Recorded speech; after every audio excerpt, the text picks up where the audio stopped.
ভারতীয় গণমাধ্যম ডেইলি আমাদের সম্বন্ধে অপপ্রচার করতেছে। আপনারা এই ব্যাপারে আপনারা সবসময় সজাগ থাকবেন। আমাদের সাংবাদিক ভাইরাও সজাগ আছে, আপনারা তাদের কারেক্ট রিপোর্ট দেন। তারা কিন্তু মিথ্যা রিপোর্ট ডেইলি দিয়ে যাচ্ছে, ডেইলি তারা মিথ্যা রিপোর্ট দিয়ে যাচ্ছে। তারা এই মিথ্যা রিপোর্ট যেন না দেয়, এই জন্য আমি আপনাদের সহযোগিতা কামনা করছি। আমাদের যে পুলিশ বাহিনীর আস্থা একটা সংকট ছিল, কিন্তু আস্থা সংকটটা কিন্তু হঠাৎ হয়ে যাবে না। এটা কিন্তু আগের থেকে কিছুটা ইমপ্রুভ হয়েছে কিনা এটা আপনি আমারে বলেন। কিছুটা তো উন্নতি হয়েছে। অনেক নির্দোষ লোকেরাই কিন্তু করে আসামি করে কিন্তু আপনার এই বিভিন্ন লজনে কেস করে দিচ্ছে। এই ক্ষেত্রে আপনাকে একটু সজাগ হবে। আমি বাহিনী প্রধানদের এদেরও আমি বলছি, যারা এরকম মানে কেস করে তাকে অ্যাকশন নেওয়া হবে। এখন তো দেখছেন যে 6 মাসের সময় দেওয়া হয়েছে, ওই জন্য আমরা একটা নতুন টিমও করে দেওয়া হয়েছে। আজি সাহেবের নিজের বিবিআই হেড করতেছে। এবারে একটা আমার মনে হয় এবারে একটা অবশ্যই একটা শুরু হবে। এখন চট্টগ্রাম নদী গুরুত্বপূর্ণ একটি জায়গা, সেখানে সেটা বলা হয়েছে।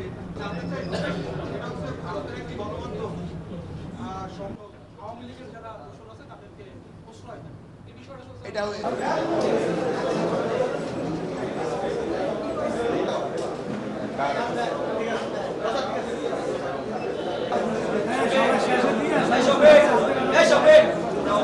শেষবারের মতো আমার জীবনে করবো না।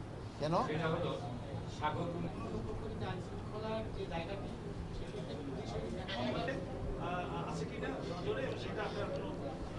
যদি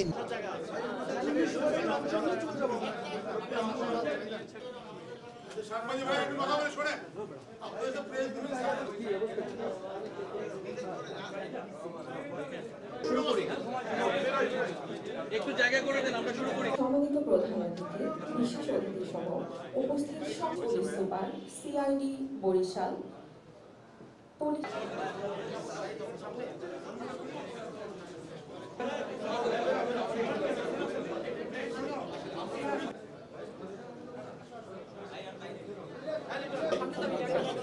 এবং মঞ্চের সম্মুখে